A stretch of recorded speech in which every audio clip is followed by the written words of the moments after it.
तो हो सकता है। वो बोलता है चाहे तो यू शुड कंफर्म, आपको कंफर्म होना चाहिए परमेश्वर चाहता है। हालेलुया, परमेश्वर चाहता है, परमेश्वर को मजा आता है आपको भला और स्वस्थ देखने में। आप अपने डायरी में लिख लीजिए क्या चीजें जिससे आप चाहते परमेश्वर वह हस्तक्षेप करे। लिख लीजिए, लिखिए, विश्वास से लिखिए, लिखिए कागज पे लिखिए क्या चीज इसमें परमेश्वर हस्तक्षेप करे।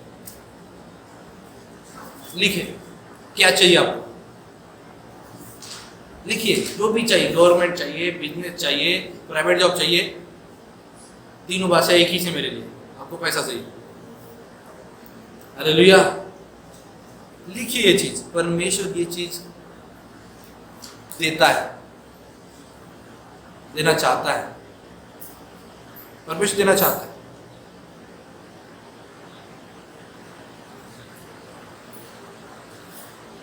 परमेश्वर देना चाहता है, आप लोगों को फाइनेंस देना चाहता है। परमेश्वर चाहता है कि पति पत्नी के संबंध अच्छे हो, कोई भी संबंध अच्छे हो। आप ध्यान दें आपके घर में अच्छे संबंध क्यों नहीं है, उसका कारण क्या है? क्योंकि आपने कई जगह परमेश्वर को हस्तक्षेप नहीं करने दिया। करने दें, या शायद आपने कई बार अपने आप को, अपने मन को कठोर कर दिया। बहुत हो गया, बहुत दिन से मैं कोशिश कर रही हूँ, नाटक बुद्धि से चल रहा है, जान दे। हालेलुया, परमेश्वर का हस्तक्षेप आपका काम नहीं है। यीशु मसीह ने जिलाया किसको? 4 दिन से मरे हुए लाजरस को जिलाया। तो विधवा के पुत्र का पुनरुत्थान होना और लाजरस का पुनरुत्थान होना और यीशु मसीह का पुनरुत्थान होना, इसमें बहुत बड़ा अंतर है। वो विधवा के बेटे जिलाने से हमारे जीवन में क्या आशा आएगी? क्या आशा आएगी? कुछ नहीं आएगी। लाजरस के जिलाने से क्या आशा आएगी? कुछ नहीं आएगी। आ सकती है, वो व्यक्ति गवाही बता सकते हैं। मैं मंडे के दिन 12 बजे मेरे घर के लोग आरती लेकर जा रहे थे, मुझे उधर से यीशु मसीह रास्ते से आए और यीशु मसीह ने मुझे क्या किया?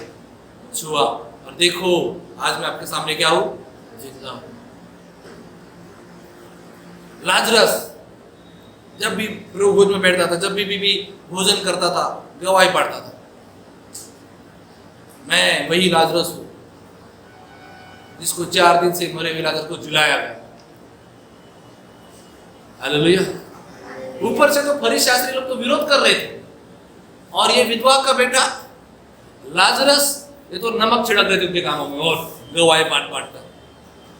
पहले तो यीशु मसीह चमत्कार कर रहा था, लोग उसके पीछे बहुत सारे हो रहे थे, अब ये ऊपर से गवाही आ रही थी शानदार वाली। लोग तो यीशु मसीह को मारने की सोच रहे थे, यहूदी धर्म के लोग तो मारना चाहते थे यीशु मसीह को।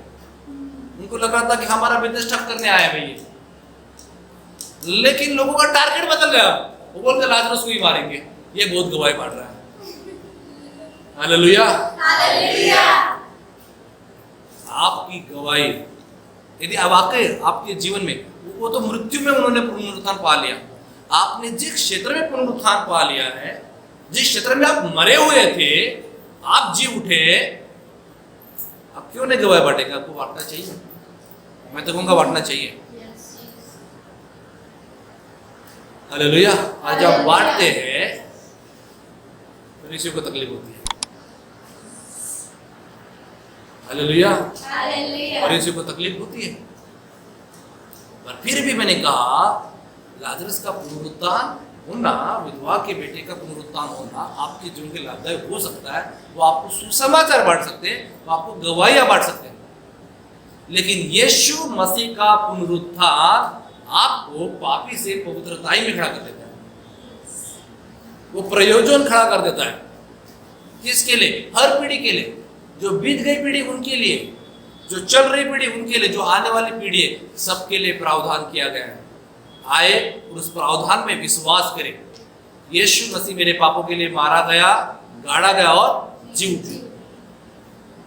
जब मुझे ये प्रावधान के विषय में पता नहीं था, जब मुझे इस सुसमाचार के विषय में नहीं पता था, मेरे जीवन में भी बहुत से पाप थे, मेरे जीवन में भी बहुत से श्राप थे। ये अस्पताल वो अस्पताल हमेशा तबीयत ही खराब होती रहती थी। हालेलुया। लेकिन जिस समय मुझे इस पुनरुत्थान की सामर्थ पता चली, जिस समय मुझे इस पुनरुत्थान के पीछे का अर्थ समझ में आया, अब 22 साल बीत के 13 साल से विश्वासी हूँ। अब मैं अस्पताल नहीं जाता हूँ दवाई लेने, और जो दवाई ले रहे उनके लिए प्रार्थना करने में जाता हूँ। Hallelujah, hallelujah. मजा आ गया, बहुत दिन बीत गए, मैंने इंजेक्शन नहीं लिया। Hallelujah, hallelujah. यही नहीं। अब आप ऐसा मत कहिए बहुत दिन हो गए इंजेक्शन नहीं खाया है, खाने की इच्छा हो रही है, ऐसा मत कहिए, कोई साधारण चीज नहीं है। Hallelujah, hallelujah. लोग तो डर रहे अभी इंजेक्शन के लिए बाहर, पर पुनरुत्थान लाइए जहां आप मरे हुए हैं। आप मरे होकर कैसे परमेश्वर की कह सकते हैं हंगामा होवे जश्न मनाए यीशु मसीह की जय गाए। सामने कैसे देखें तुम इसमें जोश कहाँ से आ गया? ठीक है आप गा सकते हैं, आत्मा में होके गा सकते हैं, पर आपका प्राण, आत्मा तो बदल चुका, आपका प्राण बदल की मनुष्य बदलनी चाहिए। आपको खुद से प्रेम होना चाहिए। जब मसीह आपसे इतना प्यार करता है कि आपके लिए कुछ पर मर गया, मुझे से निपट गया, और आपको पता है कोई भी चीज शास्त्र में ऐसी धन नहीं आती है, आपको आत्मिक सिद्धांत से गुजरना होगा। आपको आप अमीर कैसे बन सकते हैं? आप अमीर हो ये मानने से आप अमीर बनेंगे, क्योंकि जब तक आप गरीब खुद को मानेंगे, गरीब के काम करते रहेंगे। वो व्यक्ति बोलेगा आइए सर बैठी बैठी चेयर पे, आप क्या बोलेगा नहीं चेयर पे नहीं ना, नीचे बैठता हूँ। अरे हरकत छोड़ना होगा। अभी भी कहा बैठे, क्या हो सकता है आप कहीं जगह जा रहे हो और आपको बोल रहा है आइए सर बैठिए, और आप ऐसे बैठ रहे हो, ऐसे आप गरीब कैसे नहीं बनना है, ऐसे बैठना है। आत्मिक क्षेत्र में बदलाव होता है। पहले आपका मन, पहले देखो अमीर होने के लिए आपको बहुत बड़े कॉन्फ्रेंस लेके बाहर करो, वो सेमिनार लेंगे, क्या बोलेंगे सोच बदलो, वो भी बोलेंगे सोच बदलो। और आत्मिक क्षेत्र में बहुत कुछ हो चुका है, वो बढ़ रहे कॉन्फ्रेंस में जो सिखाया जाता है वो लोग बढ़ रहे धन में, क्यों? क्योंकि वो आत्मिक सिद्धांतों का पालन कर रहे हैं। बस एक बात है उनमें और आप में, वो बस ले रहे किसी को दे ही नहीं रहे। मैं जैसे कल बता रहा था, काउंसलिंग करता आप लोगों से, भंडारा में लोग बिजनेस मैन लोग कितने भी कमाने क्यों न ले, इनका पेमेंट 1 लाख से 2 लाख भी हो जाए, 2 लाख से 3 लाख हो जाए, वो आपका पेमेंट अपने आमदनी के हिसाब से कभी नहीं देंगे। वो भंडारे का पूरा प्रोसेस छान मारेंगे, अच्छा कितना है 4 अच्छा। उनको आपसे प्यार नहीं है, उनका पेमेंट क्या कितना भी क्यों ना है, और आपने ठान के रखा कि वही काम करेंगे, ये जगह छोड़ेंगे नहीं। वो कुर्सी को छोड़ो जो आपको लिमिट कर रही है, वो व्यक्ति आगे क्यों बढ़ रहा है? क्योंकि उसने कुछ आत्मिक सिद्धांतों का पालन किया है, इसलिए वो फाइनेंस को क्या कर रहा है, गेट कर रहा है। मैं अभी लोगों को समझा रहा था डिसेबलशिप में, कोई भी चीज चुन लो, कोई भी चीज आसानी से नहीं है, बिना परिश्रम से नहीं मिलेगा, परिश्रम तो करना ही पड़ेगा। आप सोच रहे हो कि घर में कस्टमर ऐसे ही आएंगे? हाँ, नहीं आएंगे। मैं किसी को सिखा रहा था, आप टीवी पे एडवर्टाइज कर दो, आप पेपर पे एडवर्टाइज दे दो, सबसे बेहतरीन एडवर्टाइज पता है कौन सी है? माउथ टू माउथ, मुंह से मुंह। हालेलुया, माउथ टू माउथ, ये कभी भी स्टॉप नहीं कर सकती है। चाहे टीवी का कनेक्शन बंद क्यों ना रहे, चाहे छपाई की मशीन बंद क्यों ना रहे, प्रिंटिंग प्रेस की दुकान बंद क्यों ना रहे, लेकिन माउथ टू माउथ शुरू है। माउथ टू माउथ आप गवाही बांट सकते हो, लेकिन हमारे माउथ को रोकता कौन है, हमारे मुंह को रोकता कौन है? हमारी सोच। पुनरुत्थान होना है, लिख लीजिए, मैं तो बता रहा हूँ किस क्षेत्र में आपका मरा हुआ जीवन है। परमेश्वर चाहता है कि आप क्या हो जाए, आओ आप जी उठे, ये पवित्र आत्मा का संदेश है। आप आज जी उठे, क्या वाकई आप जी उठना चाहते हैं? हाँ, लिख लीजिए सारे विषय, परमेश्वर से प्रार्थना करिए, परमेश्वर से मार्गदर्शन मांगिए, वचन की खोज करिए, संगति में रहिए। मैं बता रहा हूँ आपको जो आइडिया आज तक नहीं मिली, आपका दिमाग इसमें जो अब तक कभी नहीं चला, वो चलना स्टार्ट हो जाएगा। मैं कल लोग सिखा रहा था, पवित्र आत्मा कभी बातें वो आपको बताएगा ही नहीं जो कभी आपने पढ़ी ही नहीं होगी, कभी सुनी ही नहीं होगी, क्योंकि परमेश्वर का आत्मा आपके लेवल से बात करता है। मैं रश्मि को बोल रहा था, कोई व्यक्ति आकर आपसे पूछे मैडम मुझे मल्टीप्लिकेशन थोड़ा सा बताइए तो, लेकिन उन्हें कभी मल्टीप्लिकेशन सुना ही नहीं है, कभी देखा ही नहीं है, वो क्या बोलेंगे, क्या होता है मल्टीप्लिकेशन? तो सामने वाले भी सोचेगा अरे किसको पूछ लिया मैंने भाई। हालेलुया। आपके पास जवाब होगा, आपके पास लोगों की समस्या के लिए जवाब होगा, क्योंकि आप जर्नी से आगे बढ़ चुके हो, आप पवित्र आत्मा से उत्तर प्राप्त कर चुके हो। आप ही उत्तर प्राप्त नहीं कर चुके तो आप दूसरों को कैसे उत्तर दोगे? हालेलुया। आपको उत्तर प्राप्त करना होगा। आप चाहते हैं जी उठना? निर्णय आपका है, स्वर्ग तो आपका है। हालेलुया।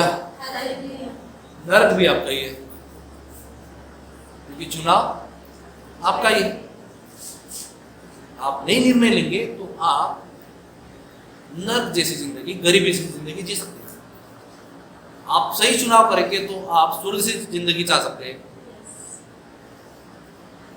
मैं लोग उदाहरण देता हूं, एक पूरा लॉकडाउन का पूरा साल लोगों के पास काम नहीं था, लोगों के पास कुछ नहीं था। मैं टाटा बिरला का उदाहरण दे रहा था लोगों को। रतन टाटा का मैं उदाहरण दे रहा था कि वो बंदा, उसने इतना सारा पैसा दिया है भारत देश के लिए, क्या जरूरत है उसको पैसे कमाने की? कुछ नहीं, क्या जरूरत है? किसी पास्टर ने भी, रिच से रिच पास्टर होगा ना, उसने भी उतना नहीं दिया जिसमें रतन टाटा ने दिया होगा। तो परमेश्वर का वचन कहता है कि मैंने तुम्हें धन कमाने की सामर्थ दी है। परमेश्वर ने बुद्धि दी, उसने उसका इस्तेमाल किया, मेहनत किया उसने। मतलब वो बंदा, आपके उस बंदे के बारे में बताऊं मैं आपको, रतन टाटा कौन है? तो एक किस्सा आपको बता दूं मैं। फॉरेन के एक व्यक्ति ने बोला कि भाई अपनी कंपनी मुझको भेज दो, तो रतन टाटा फिर से भारत में आ गया और अपने आप को इतना डेवलप किया कि वही कंपनी आज इसके पास आई, बोले कि हम अपनी कंपनी आपको भेजना चाहते हैं। तो उसने क्या किया? गिव अप नहीं किया, वो आगे बढ़ा, उसने अपना लेवल आगे बढ़ाया। पर ऐसे ही नहीं बढ़ता, परिश्रम करना पड़ता, किया उसने। और व्यक्ति ने इतना दिया, देखिए आपके हाथ इतने बड़े हो देने में कि आप निर्बलों को भी संभाल सकें। यही तो अनंत जीवन का उद्देश्य है धनवानों का। परमेश्वर की नजर में वो धनवान लोग है ही नहीं जो दे ही नहीं रहे। परमेश्वर की नजर में धनवान लोग वो है जिनके पास इतना है तो खुद का खाकर भी दूसरों को खिला सकते हैं, वो धनी लोग हैं। तो आपका गोल कैसा होना चाहिए? वो होना चाहिए। पर कई लोगों में वो गोल है ही नहीं, वो इच्छा है ही नहीं, है ना, आया फिरायची रूम आहे राहू याच्यामध्ये, उधर कशाला राहू द्या आता, है ना टेबल फैन, तो सारी जिंदगी टेबल फैन में जाएगी, किराए के रूम में जाएगी। बड़ी सोच होना चाहिए। उन्होंने पेड किया, अपनी गवर्नमेंट कर्ज में आ गई तो भी ये लोगों ने हाथ संभाला, देश को संभाला। हालेलुया। तो कुछ लोगों का लेवल क्या है? क्या बताया, गवर्नमेंट ऐसी, गवर्नमेंट वैसी, गवर्नमेंट की ऐसी की तैसी, आप ऐसे बात करते हैं। हालेलुया। मतलब अपना गुस्सा दूसरों को निकालते हैं। नहीं, हमें नहीं निकालना है। और सेम टाइम में वो लेवल में बढ़ने के लोग आप पीछे आएंगे।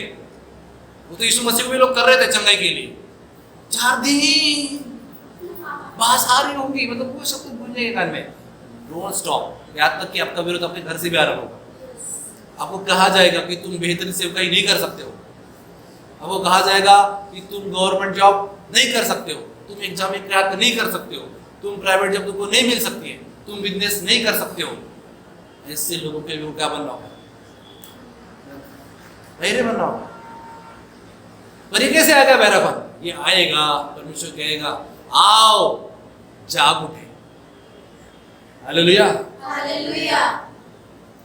ये बहुत अच्छा गीत है। जाग जरा दुल्हन, दूल्हा यीशु आ रहा है, जाग जरा दुल्हन, दूल्हा यीशु आ रहा है, पापों के जाल में ना सोना, पापों के जाल में ना सोना, दुनिया की भीड़ में ना खोना। जाग जरा दुल्हन, दूल्हा यीशु आ रहा है। और यही बंदा चर्च में आके गाना गा रहा है। क्या गा रहा है? जी उठा यीशु जी उठा। और जीवन जी उठना वाला होना चाहिए। वो कुंवारियां, 5 कुंवारियां, तेल नहीं उनके दिए में, क्या उनकी जो पुनरुत्थान है? उनका जीवन जागा हुआ है?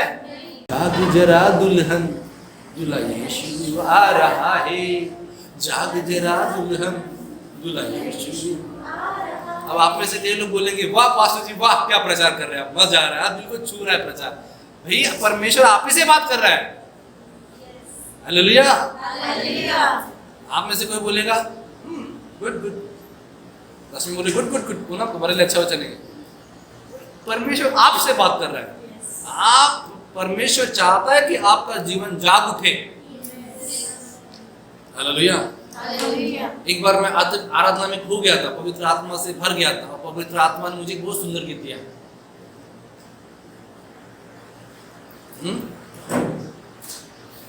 आइए अपने स्थान पर खड़े हो जाए, उस गीत को थोड़ा गुनगुनाएंगे।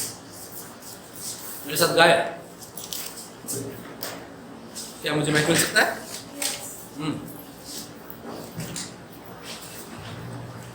क्या है मेरे साथ?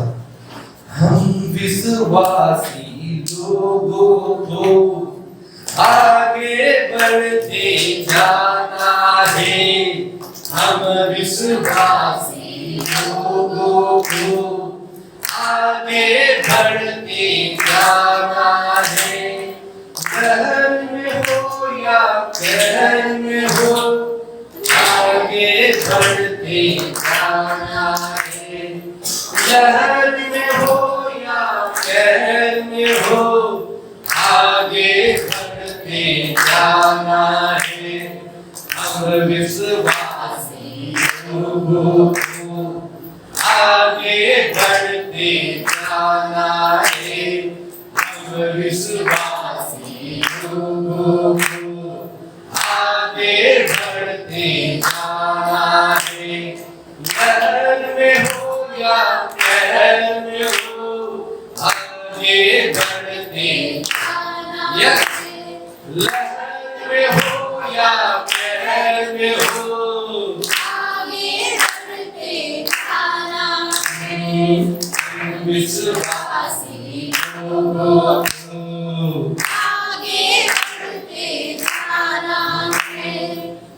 विश्वासी लोगों को आगे बढ़ते जाना है। इम्माउस के मार्ग में 2 विश्वासी जा रहे थे रास्ते से, उदास से भरे हुए। जिंदगी उनकी कैसी हो गई? उदासी हो गई। अरे पास्टर सुजीत तो बहुत अच्छा प्रचार करते थे, वो संडे प्रचार करते तो हम उठ जाते थे, जाग जाते थे।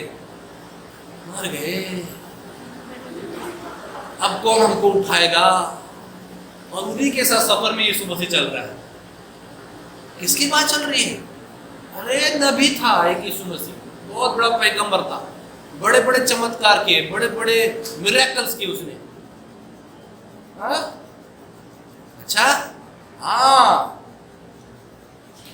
और फिर वही व्यक्ति जिनको लग रहा है वो मुसाफिर है, वही यीशु मसीह कहता है, अरे निर्बुद्धियों, तुम्हें अकल कहाँ से आएगी? मूसा से जो संदेश आरंभ किया, भविष्यवक्ताओं से लेकर समझाया वचन के आधार पर, अरे ये होना अवश्य था। और वो थोड़ा आगे बढ़ रहा था, जिसको मुसाफिर समझ रहे थे। बोलते कहाँ जा रहे हैं मुसाफिर? अच्छा, हमारे साथ थोड़ा सा भोजन कर ले। और भोजन कर रहे थे, और यीशु मसीह जो पर्दा था और अपने आप को थोड़ा सा बेपर्दा कर दिया। वो पहचान गए कि हमसे जो बातें कर रहा था वो मसीह था। और जो वो बातें कर रहा था, क्या हमारे आत्मा में वो उभार नहीं रहा था? हमारे आत्मा को उभार नहीं रहा था? में रखना चाहिए। और यीशु मसीह 2 मिनट में फिर से पर्दा हो, अपने आप को ओझल करते हैं। Hallelujah, hallelujah. अब जो मैं यहाँ बातें कह रहा था, जो परमेश्वर के वचन बोल रहा था, क्या वो आपको उभार नहीं रही थी? कितने को उभार रही थी? परमेश्वर के आत्मा के वचन उभारती है। और यदि आपको नहीं उभार रहे तो ये तो वही बात हो गई, पवित्र आत्मा तो बातें कर रहा है, आओ जी उठे, लेकिन आप कहते नहीं दो ना, थोड़ा सा उठे। मैं थोड़ा गलत बोल दिया, मतलब पवित्र आत्मा बोल रहा है कि आओ जाग उठे या जी उठे, आप कह रहे हो रहने दो ना, थोड़ा और 5 मिनट सोने दे। और फिर वो आलसी करवट पे करवट बदलते रहा था।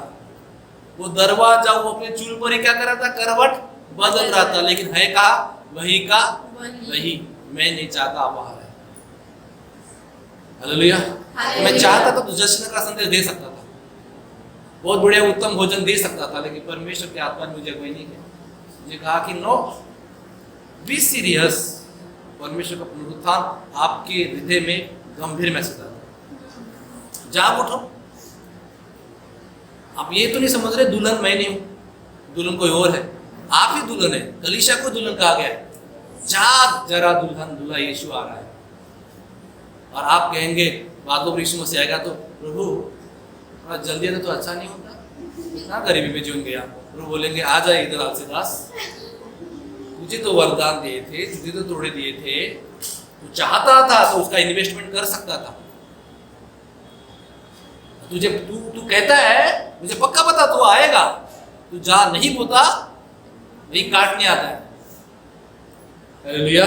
प्रभु बोलता है नहीं नहीं ऐसा नहीं है बेटा, ऐसा नहीं, ऐसा नहीं कहता। बोलता तुझे तुझे पता था मैं जा नहीं बोता हूँ, काटता हूँ, तुझे तो अवश्य करना चाहिए था। हे कुकर में दास, रह गरीबी में न रह नरक में।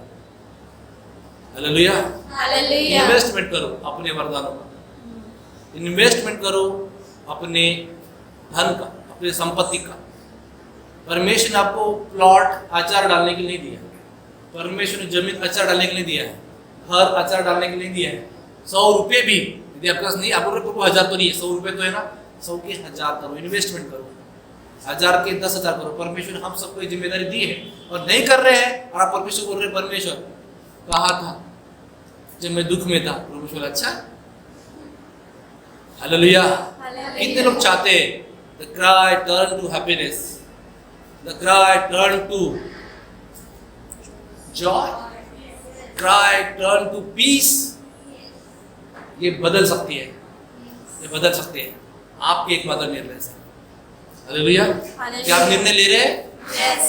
आप स्वार्थी तो नहीं हो रहे, मैं खुद आगे बढ़ूंगा, अच्छा मैसेज दिया नहीं, ऐसे एक दूसरे को आगे बढ़ाना है, साथ में बढ़ना है।